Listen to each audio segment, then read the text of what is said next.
Đây là một cái tủ ngoại cỡ cho anh em này. Cái thân giữa nó, cái thân này này, 1, 2, 3, 60 phân nha anh em. Đấy. Với những cái tủ thông thường, tủ đạt tiêu chuẩn ấy nó chỉ tới đây thôi. Đây tới cái việt trắng này. Ở đây nó ngoại cỡ là do ta dài ta thêm 10 phân nữa, cho nên nó to và nó sẽ phát sinh ra là hai cái hộc này. Và cái hai hộc này thì chúng ta sẽ tận dụng để chúng ta để laptop vào đây, hoặc là để micro hoặc laptop, hoặc là để vận dụng anh em thường xuyên làm. Anh em lưu ý đây là cái nắp trước. Nắp trước thì đều được dán mút ở bên trong này nhé. Ok cho anh em. Đấy. Và nắp sau thì có cái chân cái bàn này. Khi chúng ta bật cái bàn này ra, chúng ta móc vào hai cái móc vào đây này. Bên phải bên trái đều có nha anh em.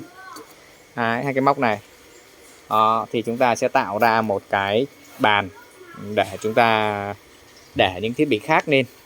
Còn phía trên này thì nếu nó một cái hộc mixer. Thì như đầu tiên em đã nói cho anh em, cái này nó ngoại cỡ cho nên là cái bàn mixer của anh em mà có chiều ngang á 60 nhá.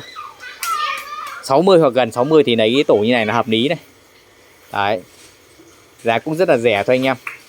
Thay vì anh em mua những cái tủ khác mà ví dụ đủ tiêu chuẩn mà anh em mua thêm một cái hộc mic nó mất 500.000 rồi. Hộc mic 500.000 là cái tủ của chúng ta cũng rơi vào tầm khoảng 3 triệu mấy rồi.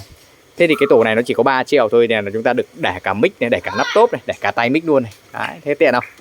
Nó quá tiện luôn cho anh em đúng không ạ? Đấy. Chi phí rẻ lại quá tiện luôn. Đây, chào anh em nha. Đấy, chào tất cả các bác.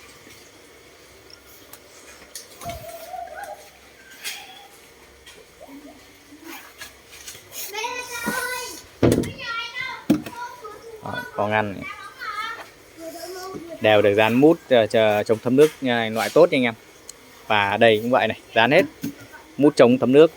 Và bên đây nè, bánh xe loại chất lượng cao nhất, chịu tải từ cả tấn trở xuống nha anh em, từ 1 tấn trở xuống. Nói chung cái tủ âm thanh của chúng ta chỉ rơi tầm khoảng 500-600 kg thôi, chứ 1 tấn thì em nghĩ là không bê được đâu, không nâng lên xe được.